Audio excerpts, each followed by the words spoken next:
Hello. Hello. Wow.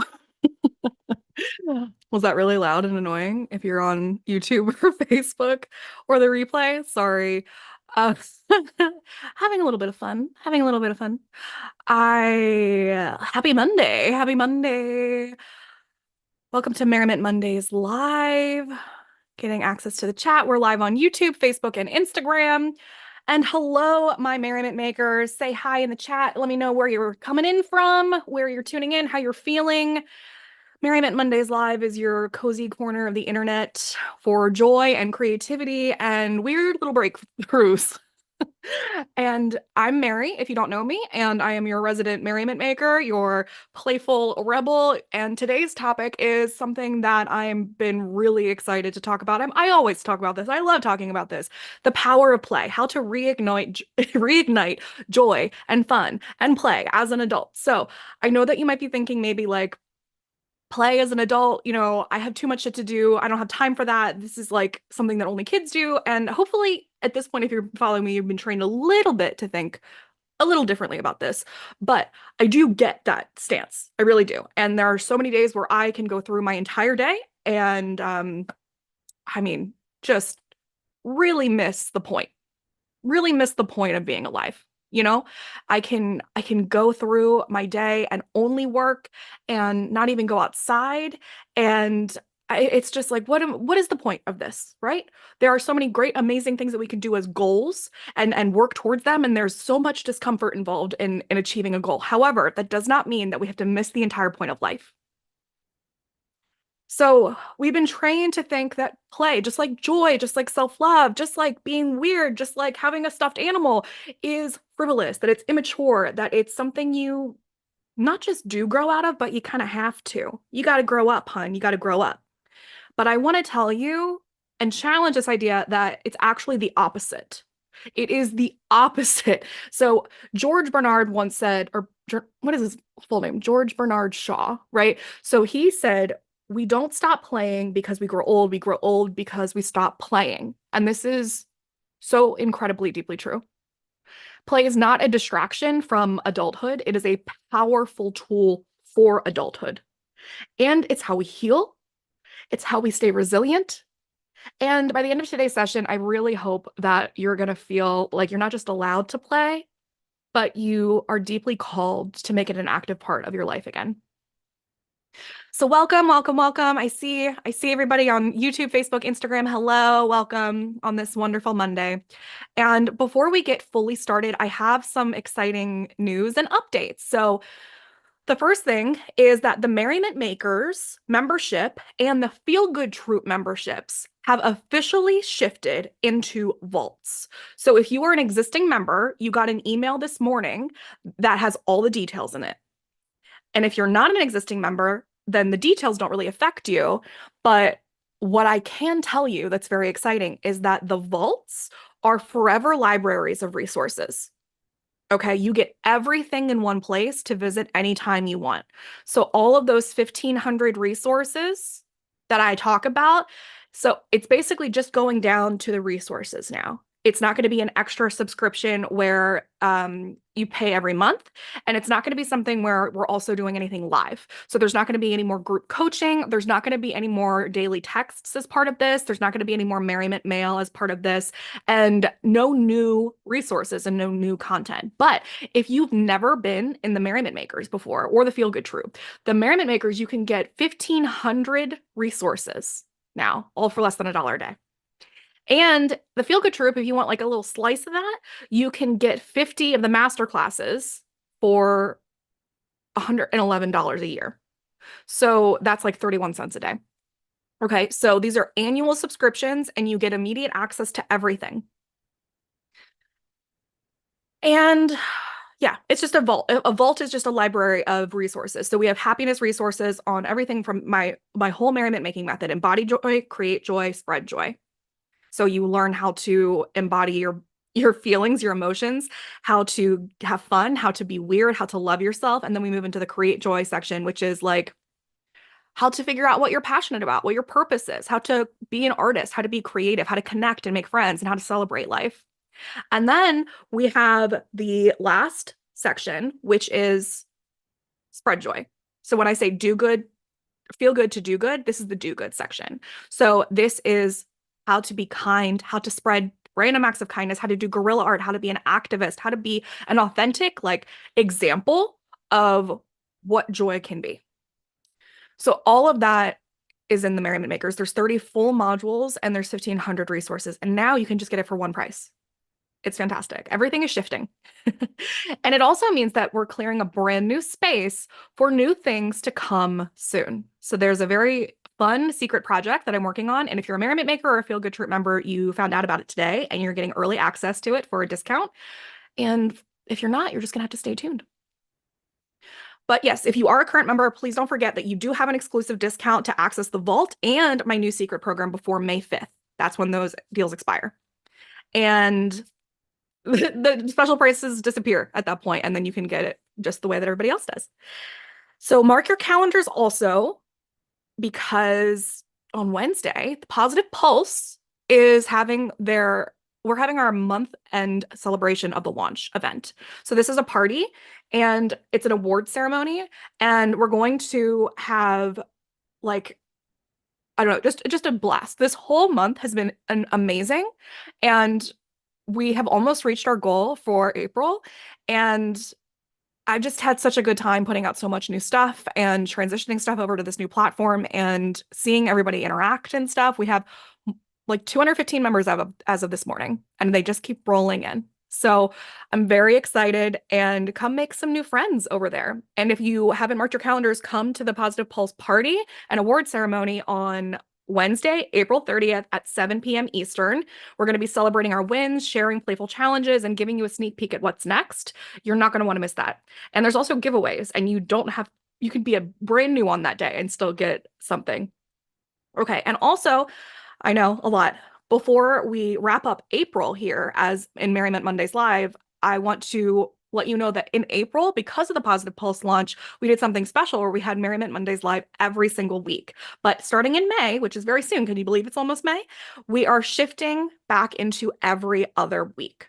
So it has been such a gift connecting with you every single Monday, but we're gonna kind of we're gonna go back to the regular pacing with that. And if you've been loving the momentum and you want more frequent inspiration, playful tools, joy prompts, that is the perfect time to try out the Positive Pulse because it's free. Or you can even go further and get the Positive Pulse plus one of the vaults. Just announced. You're the second to hear about it. The existing members found out this morning.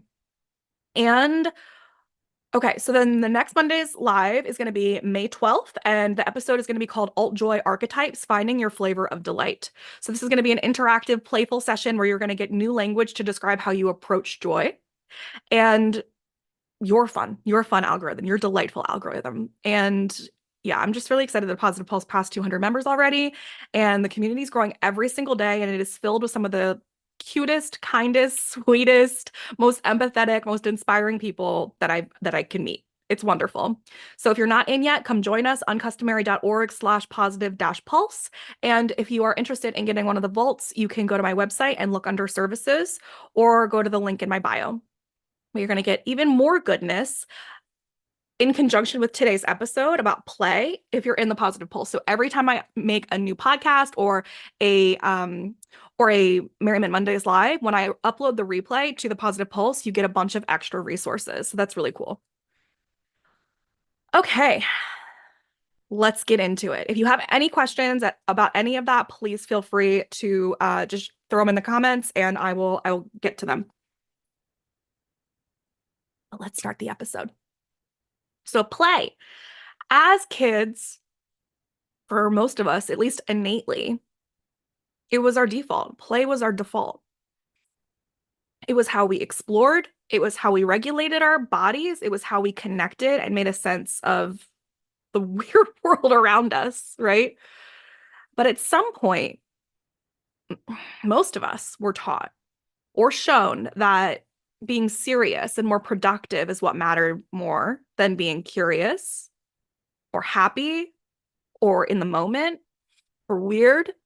And if you had to grow up fast, maybe you were a caregiver, maybe there were a lot of responsibilities, maybe there was trauma, or even if you're just in a culture that's obsessed with hustle, play might not have felt safe or acceptable for you.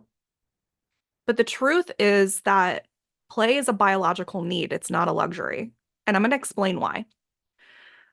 But if you've been shamed for being too silly, too much, too dreamy, or you learn that the word worth comes from achievement and not fun, then this episode is for you. And also, if you just like kind of see other people who are playing, children who are playing, or other people who are having more fun, and you feel angry or jealous, this is a call for you as well. So, like I said, play is a biological need, it is not a luxury. Neuroscientists have found that play increases dopamine. Makes sense. That's going to make you feel more pleasure, make you feel more motivated.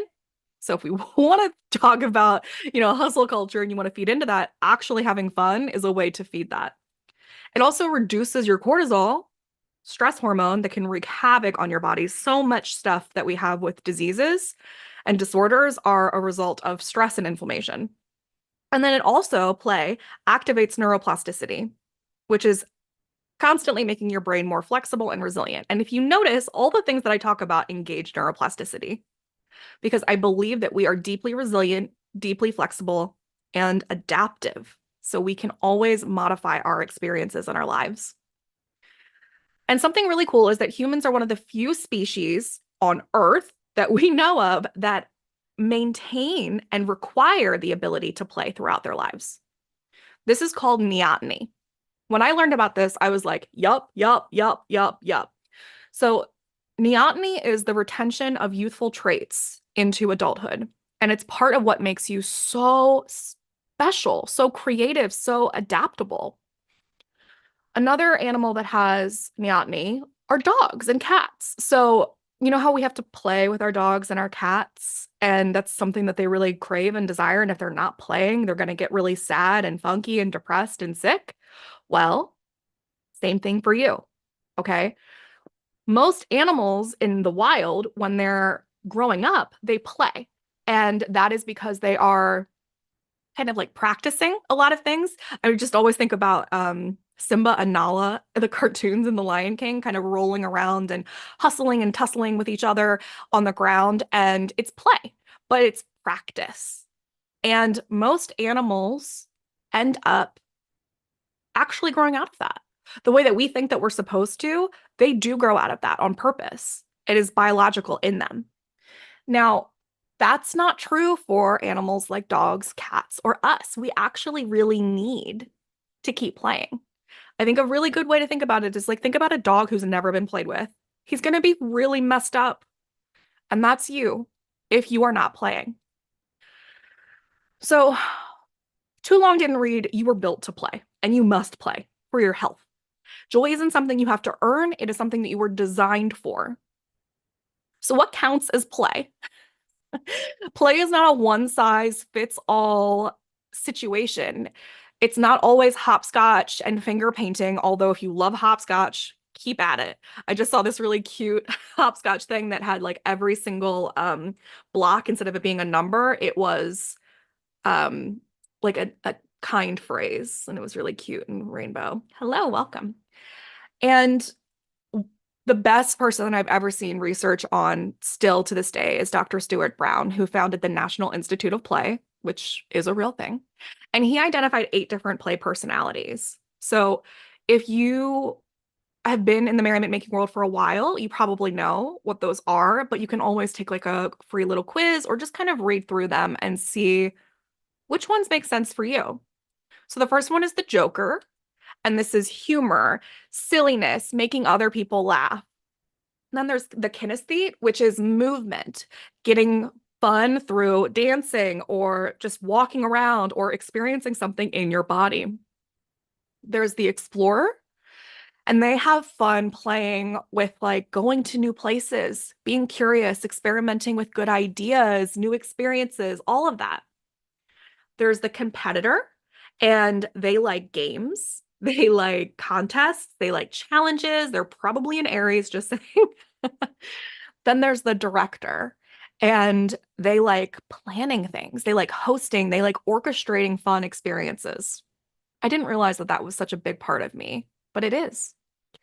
And then there's the collector, and these people like gathering stuff, gathering up treasures, collecting things. And that doesn't have to be toys or trinkets. It can also be travel and culture and experiences and memories, photos. And then there's the artist slash creator. And that's pretty much what it sounds like: making, creating, designing, crafting. And then we've got the last one, which is the storyteller. So this is writing, imagining, storytelling, performing. Okay.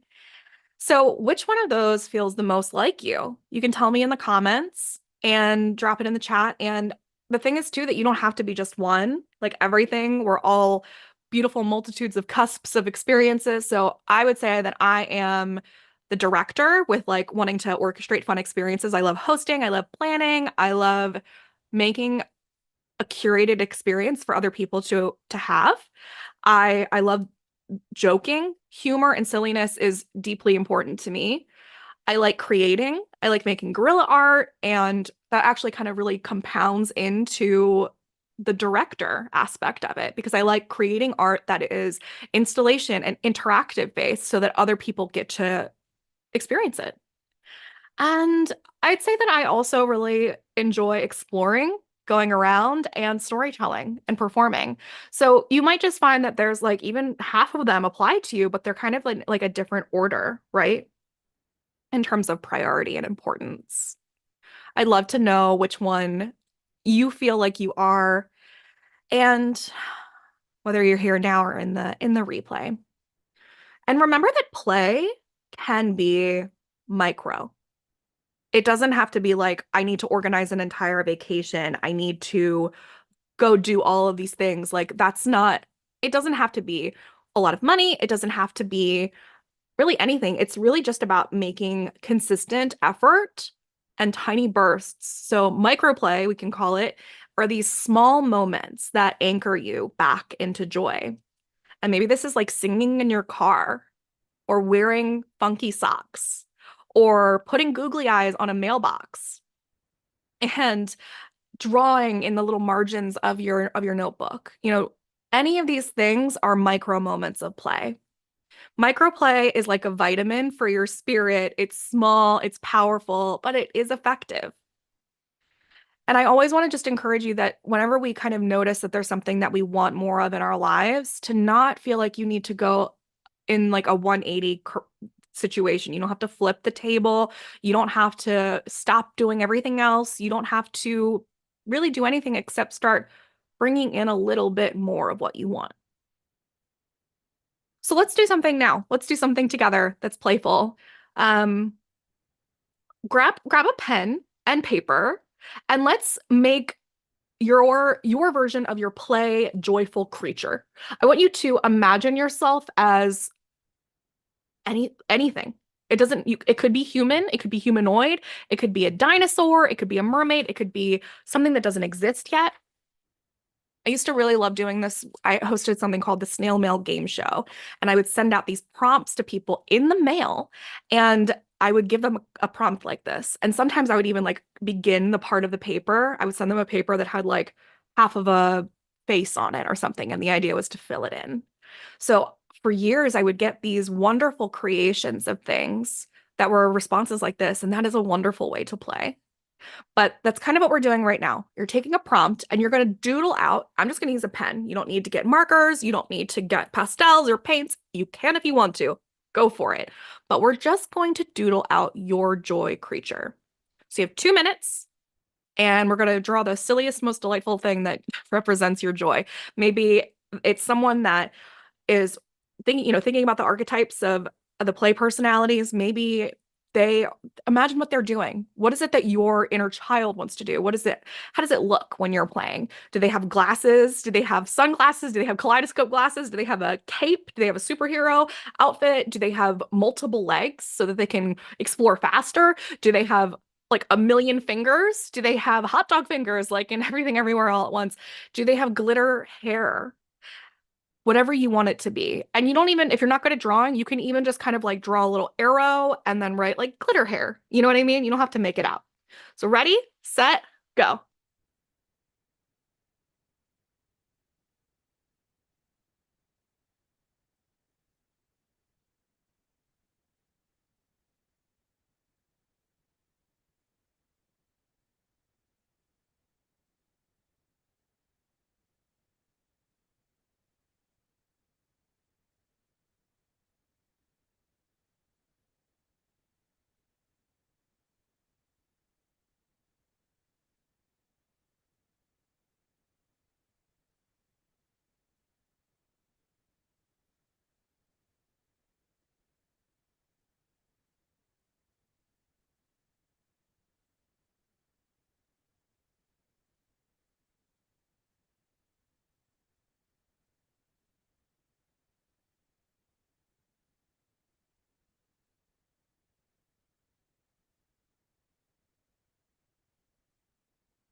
Wrap it up. One less than a minute.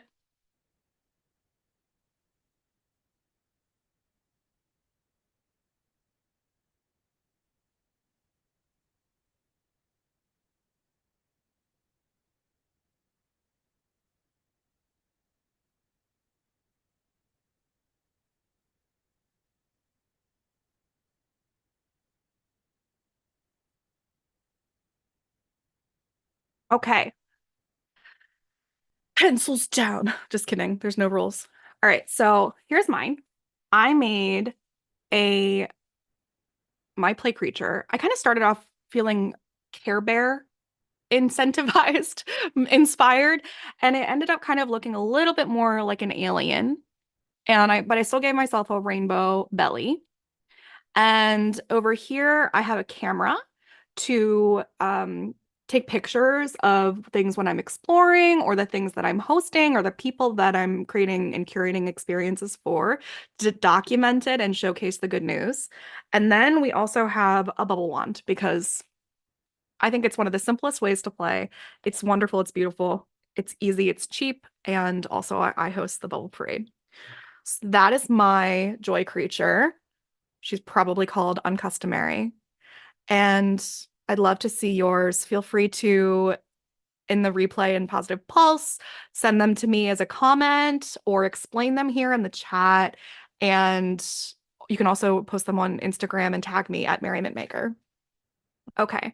But I do want you to think about, like, what is your creature's name? What is their superpower? What are their accessories if they were a little Barbie or something, in a case? So what is it that they come with? What is their outfit? And what is it that they're up to?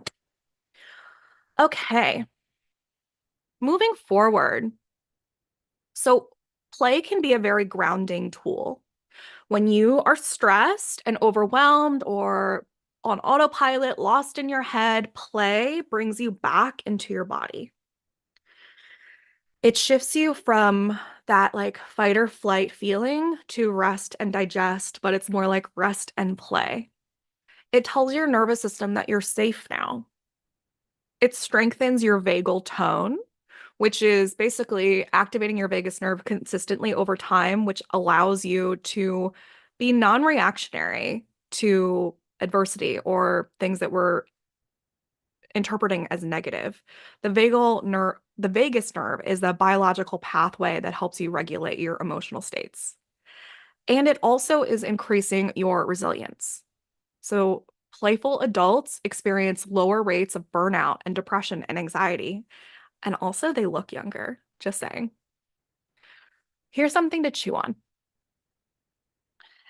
I love existential philosophy. I love philosophy. I love the Stoics. I love all of it. But In existential philosophy, play is sometimes seen as an act of ultimate defiance and rebellion against absurdity.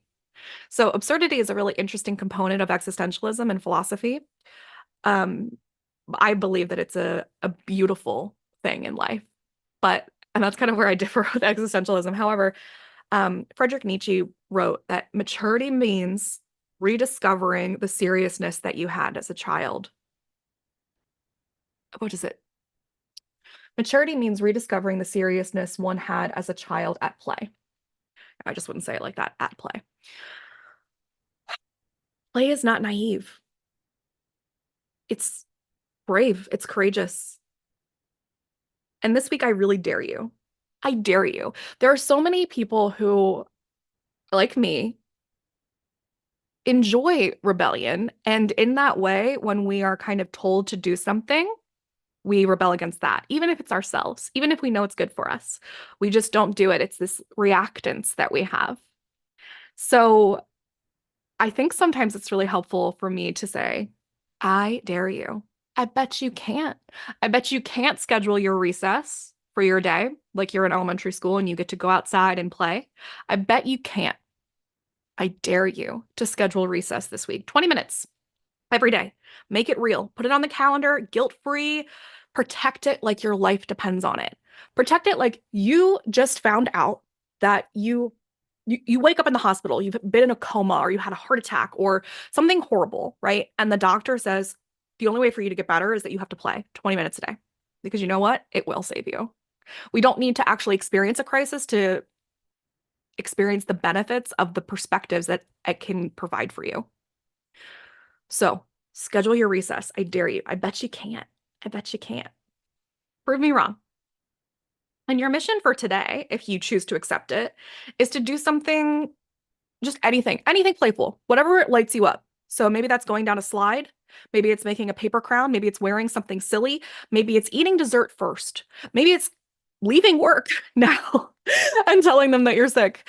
Maybe it's wearing two different socks or like my googly eye glasses and taking a photo.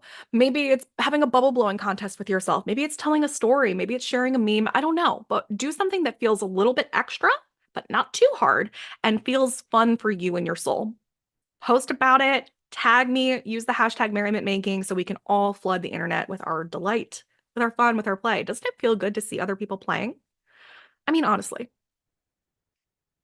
So if you are enjoying these kinds of conversations and you want more daily joy, I want you to come inside the Positive Pulse. So it's totally free. It's packed with playful lessons, prompts, and communities of people who get it.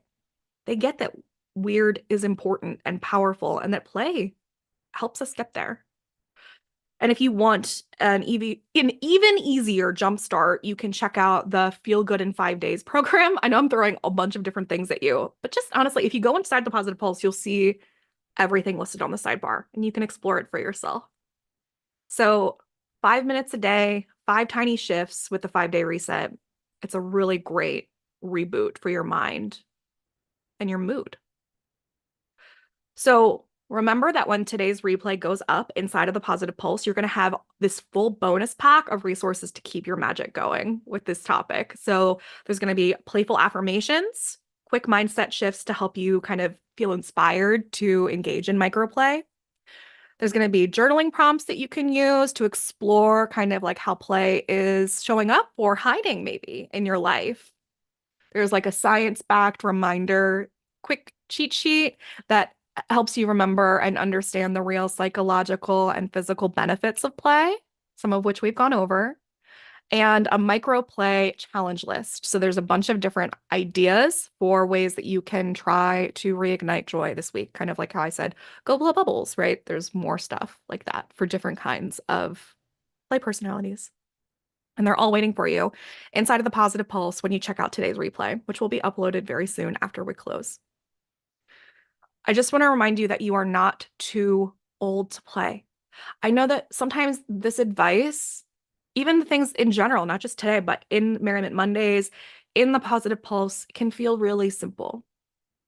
And we disregard the simplicity of things. We think that it needs to be really helpful or really difficult to be helpful. It needs to be this groundbreaking study. It needs to be like, you know what? The reason that things weren't feeling good for you is because you had this specific issue. You're so special and unique that this is the reason why it's not working. And maybe, maybe that's part of it. But so much of it is that we disregard the simplistic aspects of what can help us feel good. And we throw them out. We're like, I don't want to do gratitude. I don't want to play. I don't want to breathe. I don't want to do any of that. Can you give me something real? And I love giving you different perspectives and different challenges and different data and new stuff. And the classics are classics for a reason. And until you do them every day for like 3 months and you don't see any shift, I mean, how can you say that they don't work? Every single time I return to play, I keep playing, I go play, I feel better. Every single time I make a gratitude list, I feel better. Every single time I take a deep breath, I feel better. Every single time I do like a rampage of affirmations, I feel better. It's not unique to me. It's just that I'm trying it and then I'm integrating it and then I'm doing it. And you can too. There is no reason that you can't do these things, but you're not, don't be too proud to do them. Don't be too proud to play. Don't be too worried about being responsible. Don't be too worried about being weird. Don't be too worried about being professional and appropriate. Play is the antithesis of all of that. You cannot exist in this world only seriously. In fact, I really, really encourage you to not take things seriously. You're not getting out of life alive. Let's make it fun. Let's make this fun. Oh my gosh, please, please do not forget the point of why you are alive. Do not forget the point that you exist. Do not forget the silliness and the absurdity of the fact that we are temporary and that we're on a ball spinning in outer space. And there's we have one star of the sun, and then there's just like a million more galaxies, and we have no idea how to even comprehend that. And our brain breaks every time that we try to. Let yourself give yourself a pep talk. Let yourself give yourself a pep talk through action, through play, through moving your body, through telling a story, through putting on a weird outfit, through making yourself weird and in participating and putting yourself in the arena. And it doesn't need to be in the really crazy way. It's things that feel comfortable and fun to you. We're not asking you to go outside your comfort zone. We're actually asking you to go back into it, to enter it again and just do something. Most of us are just like, oh God, this is so much. I have so much to do. I'm never going to get it all done. Life is hard. Life is difficult. This sucks. Everything sucks. Okay. And now what? And now what? Maybe I agree with you that things suck. Maybe I agree with you that it's frustrating to do a lot of things and engage with a lot of people and have all these administrative tasks and to-dos and ways that we didn't expect to be an adult in this world. We didn't know that our money was going to go towards cleaning products and bills. We thought once we got money, it was going to be fun. I get that. And you can understand your circumstances and still not choose to be resentful about them every single day and to engage back in the things that make you feel good. And it doesn't have to take up your whole day. It's just about doing it a little bit. 5 minutes, 5 minutes, 20 minutes, 5 to 20 minutes. You know, there's even a 1 minute joy challenge inside the Positive Pulse. 1 minute, 60 seconds. You have 60 seconds. You know how I know you do? Because you're watching this now. Don't tell me that you don't have time when you're watching this. You do. You could be playing instead. Log off right now. Close me and go play. Go do something. Don't lose that inertia. Don't lose that momentum. You are important enough to experience fun and joy in this world. Why not for you? Why are you so special that you don't get to? Not true. It's just not true. Go outside. Go outside. Leave your house. Pull out your supplies. Make something. If today was your last day, if yesterday was your last day, would you have been happy? If you go through the bullet points and the outline of how your day went, would you be satisfied with how you spent it? Because every day is the only day that you get, that we're promised right now, just this moment. So please, please go play. You are not too grown up to play. You are not too late or too old to rediscover your joy. You are never too broken, too busy to create delight. There are little tiny things that you can do, even just like the way that you walk to your kitchen. What if you danced? What if you skipped? What if your workout, instead of skipping workouts, we created skipping workouts? What if we went out and skipped instead of walked or ran or went on a treadmill or a stair climber or anything else? What if you went and skipped? What if you put on fingerless gloves every day and painted your nails a different color? What if you put your hair in pigtails? What if you sprayed a bunch of sprays in your house and made your house smell like raspberries? What if you ate raspberries outside in the grass? What if you took off your top in your backyard and showed your boobs to the trees? What if you decorated your home and had a space where it was like your teenage bedroom? What if that was enough? What if that wasn't too much? What if it was wonderful? What if it helped you? What if it helped you with your goals and your life and your experiences and your future? Disrupt your own life. You are the sacred disruptor. You are the director. You are the creator of all of this. Don't get mad at other things. Don't tell me what you don't want. Tell me what you do want and then go do it. Play does not make you a less serious person, a less aware person, a less empathetic person. Play does not make you irresponsible. It makes you more whole. You are being fully expressed when you are playful. E. E. Cummings once said, "It takes courage to grow up and become who you really are." Well, today I want you to understand that part of growing up does not mean that you are disregarding everything that feels fun, childlike, playful. Part of growing up is bringing your inner child along. Let your joy be an act of rebellion. Let it be sacred. Let it be yours. Thank you for spending time with me today. Until next time, please remember that you have to feel good to do good. I love you.